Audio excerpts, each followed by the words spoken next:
بسم اللہ الرحمن الرحیم صلی اللہ علیہ وآلہ وسلم۔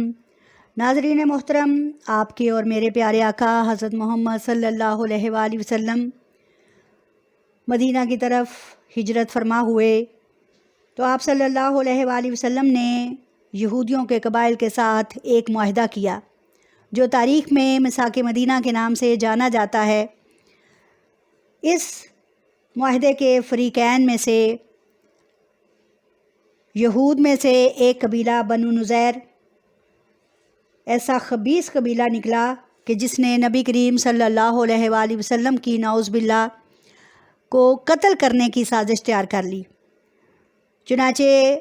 حضرت جبرائیل علیہ السلام کے ذریعے اللہ تعالیٰ نے اس سازش کو واشگاف کر دیا، بے نقاب کر دیا اور آپ صلی اللہ علیہ وآلہ وسلم اور آپ کے اصحاب کو اس سے بچا لیا۔ لیکن اس کے نتیجے میں آپ صلی اللہ علیہ وآلہ وسلم نے قبیلہ بنو نذیر کو مدینہ سے جلا وطن فرما دیا اور طے یہ پایا کہ وہ اسلحہ کے سوا، اسلحہ اور ہتھیار کے سوا جو چیزیں لے جا سکتے ہیں لے جائیں۔ چنانچہ ان لوگوں نے جلا وطنی کے ساتھ ہی اپنے ہاتھوں سے اپنے مکانات اجاڑ ڈالے، اس کے دروازے، کھڑکیاں، ایون کہ چھتوں کی لکڑی جو ہے اور دروازوں کی کھونٹیاں تک انہوں نے اپنے ساتھ لاد لی۔ پھر عورتوں اور بچوں کو سوار کیا اور 600 اونٹوں پر سوار ہو کر روانہ ہو گئے۔ ناظرین محترم، اس چیز کے پیچھے یہ جو میں نے ابھی آپ کو پس منظر بتایا، بتانے کا مقصد ہے کہ اللہ تعالیٰ نے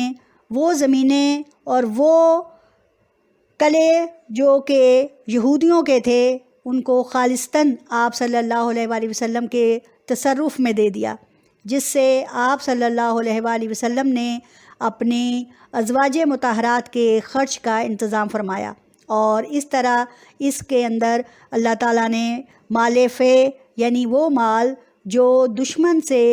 لڑائی کی صورت میں لڑنے کے بغیر باہم رضامندی سے ہتھیار ڈالنے کی صورت میں حاصل ہو جائے، اس کی ملکیت حاکم وقت کو دے دی جاتی ہے کہ وہ اس کا استعمال کس طرح کرے۔ چنانچہ جب یہ شرط کے مطابق بنو نذیر کے ہتھیار، زمین، گھر اور باغات آپ صلی اللہ علیہ وآلہ وسلم نے اپنے قبضے میں لے لیے، ان ہتھیاروں میں 50 زرہیں، 50 خداور، 340 تلواریں بھی تھیں۔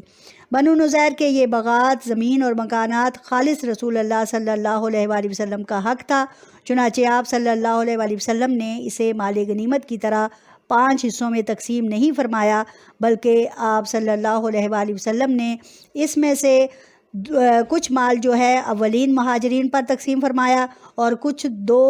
انصاری صحابہ کرام جن میں حضرت ابو دجانہ رضی اللہ تعالیٰ عنہ اور سہل رضی اللہ تعالیٰ عنہ، ان کو ان کے فقر کے سبب اس مال میں سے حصہ عطا فرمایا۔ اس کے بعد آپ صلی اللہ علیہ وآلہ وسلم نے اس میں سے ایک چھوٹا سا ٹکڑا اپنی ازواج مطہرات رضی اللہ تعالیٰ عنہ کا سال بھر کا خرچ نکالنے کے لیے نکال لیا اور اس کو محفوظ رکھا، چنانچہ اس کی آمدنی سے ازواج مطہرات کا سال بھر کا خرچ پورا ہوتا تھا۔ اس کے بعد جو کچھ اس مال میں سے بچ جاتا تھا اسے جہاد کی تیاری کے لیے اور گھوڑوں کی فراہمی میں صرف فرما دیا کرتے تھے، اور اس چیز کا اللہ تعالیٰ نے سورہ حشر کے اندر تفصیل سے ذکر فرمایا ہے۔ اللہ تعالیٰ ہمیں اور آپ کو دین کی بات سمجھنے اور اس پر عمل کرنے کی توفیق عطا فرمائے۔ ناظرین، آپ کی بہت زیادہ آپ کی